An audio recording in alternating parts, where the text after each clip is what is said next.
Child development and pedagogy का mock 7 start करेंगे। First question है the principle of linking with life means. Principle of linking of life का मतलब क्या है? Relating subject matter with life, no connection of subject matter with life both A and B. इसे हम first करेंगे relating subject matter with life, जुड़े हुए जो सब्जेक्ट है जो मैटर करते हैं लाइफ के साथ। नेक्स्ट है the teacher helps in the multi dimensional growth and development of his और her student by encouraging them to take part in co-curricular activities, या फिर asking them to joining a gymnasium, taking a child on educational tour, taking the child on educational tours।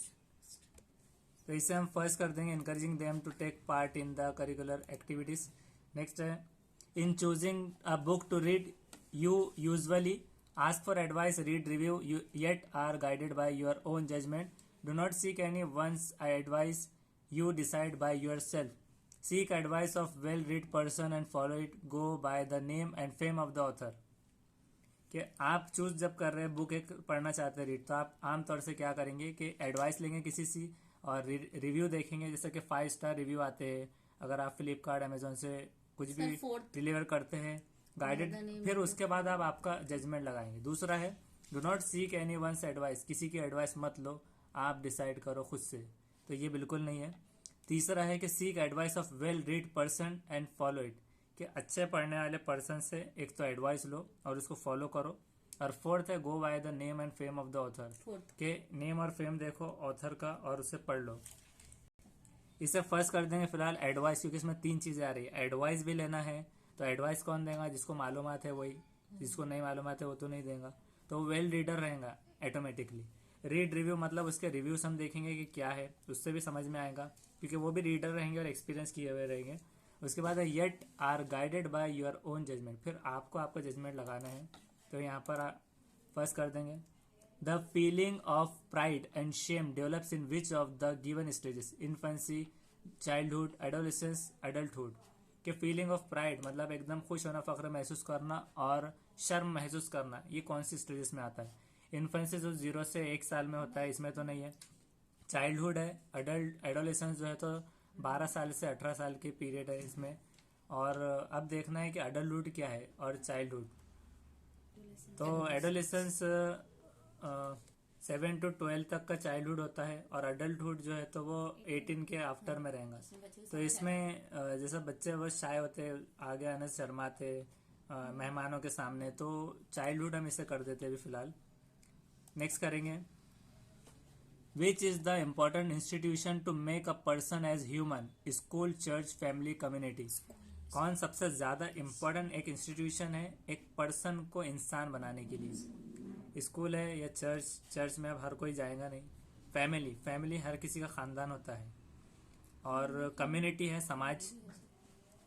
तो ये 1, 3 और 4 में confusion है, तो अभी फिलहाल इसे हम स्कूल कर देंगे। नेक्स्ट करेंगे Thorndike and Skinner do not differ at all in the law of effect, law of readiness, law of contiguity, all of this. ये दोनों बहुत ज्यादा अलग अलग नहीं कहा इन्होंने, किस में? लॉ ऑफ इफेक्ट पर या लॉ ऑफ रेडीनेस पर या लॉ ऑफ कॉन्टिग्यूटी पर या फिर सारों पर। तो सारी चीजें तो उनके सेम नहीं होंगे, इसी में से कोई एक होगा जिस पर दोनों का सेम कोई आइडिया या फिर उनकी सोच है।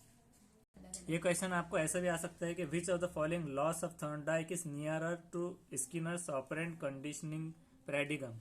तो लॉ ऑफ इफेक्ट करना है दोनों में, लॉ ऑफ इफेक्ट करेंगे। नेक्स्ट करेंगे in which stage does the feeling of scheme and pride develop in a child. अब हमने पहले शेम देखा था, स्कीम एंड प्राइड, फख्र की और स्कीम की, ये कब डेवलप होती है चाइल्ड में? Infancy, adolescence, childhood. तो अभी इसमें हम फिलहाल एडोलेसेंस कर देंगे। नेक्स्ट करेंगे a teacher can motivate student by giving prizes, giving examples, giving proper guidance, delivering speeches in a class. तो मोटिवेट ज्यादा किससे कर सकते हैं? तो इसे हम करेंगे गिविंग प्राइजेस, प्राइजेस से ज्यादा उनको मोटिवेशन, क्योंकि उनके पास एक फिजिकल फॉर्मेट में उसका वो एक अवार्ड रहेगा जो उन्होंने अचीव किया है। एग्जाम्पल में उसके ऊपर रहेगा, ये प्राइस से ज्यादा मोटिवेट होगा सबसे ज्यादा। नेक्स्ट है if your near relative is appearing in the state board exam, आपका रिलेटिव, आपका रिश्तेदार स्टेट बोर्ड एग्जाम में अपियर हो रहा है, तो आप क्या करेंगे? Not disclose about it to the superintendent, कि आप उसको सुपरिटेंडेंट को नहीं कहेंगे। Disclose about it to the headmaster before the exam, exam से पहले हेडमास्टर को कहेंगे। Try every possibility to help him out, उसे पास करने की सारी तैयारी करेंगे। कीप साइलेंट, खामोश रहेंगे। अभी फिलहाल इसे सेकंड करेंगे, disclose about it to headmaster before the exams. Next करेंगे, taxonomy of educational objective is related to cognitive domain, affective domain, psychomotor domain, all of the above. Taxonomy education of objective की किससे related है, जुड़ी किससे है? क्या वो cognitive domain से है, या अफेक्टिव डोमेन, साइकोमोटर डोमेन से, या ऑल? टैक्सोनॉमी क्या है पहले हम ये देखेंगे। टैक्सोनॉमी ये होती है कि क्लासिफिकेशन, मतलब जमात बंदी of animal plants according to their natural relationship में। मोस्ट रीडर ने सुना होगा बायोलॉजिकल टैक्सोनॉमीज जो परमिट करती है क्लासिफिकेशन को कुछ कैटेगरीज में, जैसे कि फाइलम और क्लास, ऑर्डर, फैमिली, जीन। लेकिन यहाँ पर जो सीडीपी है, तो सीडीपी में ब्लूम्स जो है, ब्लूम की टैक्सोनॉमी यूज होती है। उसका एक चार्ट हम आपको बताएंगे। ब्लूम्स की टैक्सोनॉमी का ये चार्ट है। Create, evaluate, analyse, apply, understand and remember. इसे हम अभी कॉग्निटिव डोमेन करेंगे फर्स्ट, और नेक्स्ट करेंगे which of the following can be strategy for handling individual differences amongst the student. Option है कि organisation of instruction for the development of cognitive using existing cognitive level as base, straining, memory, all of the above. जिसका मतलब ये है कि strategy कौन सी तरकीब इस्तेमाल हो सकती है हैंडल करने, इनफरादी तौर पर फर्क, डिफरेंस पहचानने स्टूडेंट्स में। फर्स्ट है कि ऑर्गेनाइजेशन ऑफ इंस्ट्रक्शन देना कि डेवलपमेंट ऑफ कॉग्निटिव में, या यूजिंग एग्जिस्टिंग जो हाल ही में चल रहा है कॉग्निटिव लेवल एस बेस के तौर पर, बुनियाद के तौर पर, और स्ट्रेनिंग मेमोरी कि उनकी मेमोरी को स्ट्रेन देना। तो स्टडीज हैंडलिंग इंडिविजुअल डिफरेंस को हटाने, हैंडल करने। इसे फिलहाल हम फर्स्ट कर देंगे, organisation of instructions of the development of cognitive. Next question करेंगे, adult development is less predictable than childhood development because the former is more closely related to language and imitation, maturation and health factors, social and environmental factors, psychological factors. adult development come predictable है then childhood development के, क्योंकि farmer एक closely related है language और imitation, लिसानी और नकल के ऊपर, या मैचुरेशनल और हेल्थ के फैक्टर पर, सोशल, समाजी या फिर माहौलियाती फैक्टर पर, या साइकोलॉजिकल फैक्टर पर, नफ्सियाती फैक्टर पर। तो इसे फिलहाल हम थर्ड कर देते, social and environmental factor. Next है girl student possesses more linguistic and musical ability, तो सिर्फ लैंग्वेज, लिसानी और म्यूजिकल एबिलिटी होना। दूसरा है कि learn questions on mathematics well but face difficulty only when they are asked to reason out them out, कि वो क्वेश्चंस को मैथमेटिक्स के अच्छे से सीखते तो है, लेकिन फेस करते डिफिकल्टी जब उन्हें कहा जाता है कि उसको रीजन देम आउट, उसे समझाओ या रीजनिंग बताओ, उसका वजह बताओ। Are as good as mathematics as boys of their age, उनकी एज के बॉयज के हिसाब से मैथमेटिक्स में गुड होते हैं।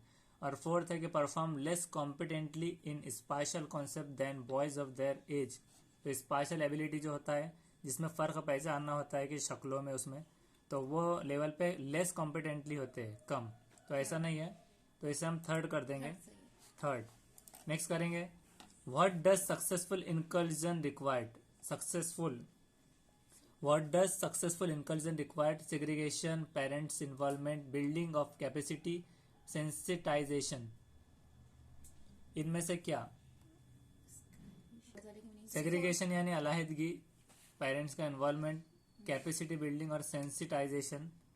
जिसे हम पढ़ेंगे सेंसिटाइजेशन, तो हसासियत, हसास एहसास, उससे सेंस एहसास से, सेंसिटाइजेशन हसासियत। अब जब हम देखते हैं कि इनकल्जन में जब भी हम पढ़ते हैं तो वहाँ पर स्पेशली जो चिल्ड्रन होते हैं, जो अलग अलग मतलब स्पेशल चाइल्ड होते हैं, उसमें आता है। तो इसमें कौन सा आना चाहिए, बिल्डिंग ऑफ कैपेसिटी, सेंसिटाइजेशन या सेग्रीगेशन? तो इसे हम फर्स्ट कर देंगे अलहदगी के तौर पर सेग्रीगेशन।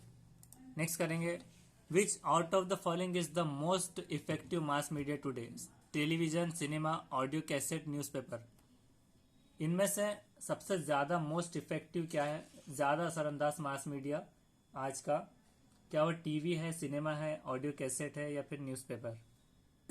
इसे हम टेलीविज़न कर देंगे। और नेक्स्ट करेंगे socialisation is a process of acquiring values, beliefs and expectations, assimilation and accommodation, learning to critique the culture of a society, socializing with friends। तो सोशलाइजेशन किसका प्रोसेस है? ये क्वेश्चन आया था सीटेट फरवरी 2015 में, और ये पेपर 2 में भी था मैथ्स और साइंस वालों के लिए, जिसमें उसका आंसर है कि acquiring values, beliefs and expectations. Acquiring हासिल करना, वैल्यूज, बिलीफ्स और एक्सपेक्टेशन, तो ये सोशलाइजेशन का प्रोसेस है। नेक्स्ट है how many stages of development were propose by पियाजे? 2, 13, 4 और 5। तो पियाजे के 4 स्टेजेस है, कोलबर्ग के 6, तो यहाँ पर हम 4 करेंगे।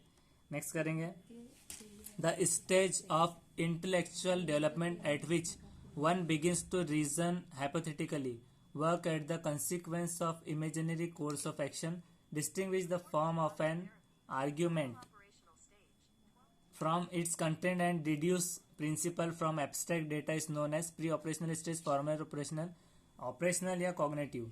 स्टेजेस जो है इंटेलेक्चुअल डेवलपमेंट में, जो शुरू होता है रीजनिंग हाइपोथेटिकली सोचने से, जो वर्क करता है consequence of imaginary course of action में। तो फ़र्क बताइए कि आर्ग्यूमेंट में इसमें से कंटेंट और deduce principle of abstract data को क्या कहते हैं? क्या वो प्री ऑपरेशनल है, फॉर्मल ऑपरेशनल या ऑपरेशनल या कॉग्निटिव? तो इसे हम करेंगे फॉर्मल ऑपरेशनल स्टेज। इसे आपको अच्छे से पढ़ना है, तो जीन पियाजे की ये जो थेरीज है उसे पढ़ना है। नेक्स्ट है continuous and comprehensive. Continuous and comprehensive evaluation emphasizes continuous testing on a comprehensive scale to ensure learning, how learning can be observed, recorded and improved upon, fine-tuning of tests with the teaching redundancy of board examination। Continuous और comprehensive जो evaluation होगा CCE, इसका ये question है। ये CTET जुलाई 2013 में आया था ये, जिसमें इसका आंसर है कि how learning can be observe, record and improved upon. Next question है to control the behaviour of a teacher which of the following principles are required to be followed? General principle, psychological principle, no principle, general and psychological. Control करना है behaviour of teacher का, which of the following principle required है, तो हम इसे general and psychological दोनों कर देंगे। नेक्स्ट है Sita has learn to eat rice and dal with her hand. When she is given dal and rice she mixes rice and dal and start eating. She has dash eating rice and dal into her schema for doing things, accommodated, assimilated, appropriated, initiated. उसने क्या किया, मतलब जब उसने mix किया दाल rice और start किया खाना, तो क्या उसने शुरुआत की? इनिशिएटेड, अप्रोप्रिएटेड, असिमिलेटेड या अकोमोडेटेड। ये क्वेश्चन आया था सीटेट जुलाई 2013 में पेपर 1 के लिए, जिसका आंसर है असिमिलेटेड, ये बताया गया था असिमिलेटेड, जिसका ये डिटेल सॉल्यूशन था कि जिन पियाजेट के हिसाब से स्विस साइकोलॉजिस्ट ने प्रपोज किया concept assimilation theory of cognitive development में, और ये रेफर करता है प्रोसेस अप्लाई करने प्रीवियस कंसेप्ट। तो एग्जाम्पल है कि 4 लेग्स है, 4 पैर, black colour of any animal. A child recognise कर रहा है उसको डॉग या फिर गोट समझ रहा है वो, मतलब 4 पैर दिख रहा है तो कुत्ता समझ रहा है या फिर बकरा, इस तरह। To make difference of both them, यहाँ पर सीता ने क्या किया? असिमिलेटेड ईटिंग राइस और दाल किया स्कीमा में मॉडिफाई करने, प्री एग्जिस्टिंग मेंटल स्ट्रक्चर के हिसाब से अप्लाई किया। तो अकोमोडेशन क्या होता है कि act of modifying pre existing schema to incorporate new information. New information के लिए अकोमोडेशन होता है। और इनिशिएशन क्या होता है कि एक्ट ऑफ बिगिनिंग और स्टार्टिंग ऑफ समथिंग। तो यहाँ ऑलरेडी स्टार्ट वो हो गया था, तो उसके हिसाब से ये एक उसका चार्ट है, वो आपको याद करके जाना होगा। ये इस तरह से है कि असिमिलेशन कहाँ से स्टार्ट होगा। असिमिलेशन स्टार्टिंग में लास्ट में है, अकोमोडेशन और इनिशियलाइजेशन, इसमें इनिशियलाइज होकर अकोमोडेशन में आएगा और फिर ये असिमिलेशन। तो इसको हम करेंगे असिमिलेटेड और सेव करेंगे। Next, education is an end itself an instrument to serve stage an instrument of social change all of this. Education क्या है, खुद ही उसका खात्मा, एक इंस्ट्रूमेंट जो सर्व करेगा स्टेट को, या एक इंस्ट्रूमेंट सोशल चेंज लाने का, यह सारी चीज़ें। इसे हम थर्ड कर देंगे अभी, an instrument of social change. Next करेंगे, through competitive games students learn to accept occasional defects in the game, be aggressive. तो एग्रेसिव हो जाते हैं वो, कॉम्पिटिटिव मुकाबला जाती गेम्स खेलकर, WWE वगैरह मुकाबले वाले गेम से। Aggressive too in pursuit of goals, goal हासिल करने एग्रेसिव। नेक्स्ट है, which of the following advancement would be new to a child reaching the pre operational stage. Pre operational stage ये फिर से जीन पियाजे के 4 स्टेजेस का है कि कौन सा नया होगा चाइल्ड के लिए, रीचिंग पहुंचने के लिए pre operational stage. The ability to consider multiple aspects of a problem, the ability to consider past and present activities, the ability to experiment with circular reactions, ability to calculate probabilities.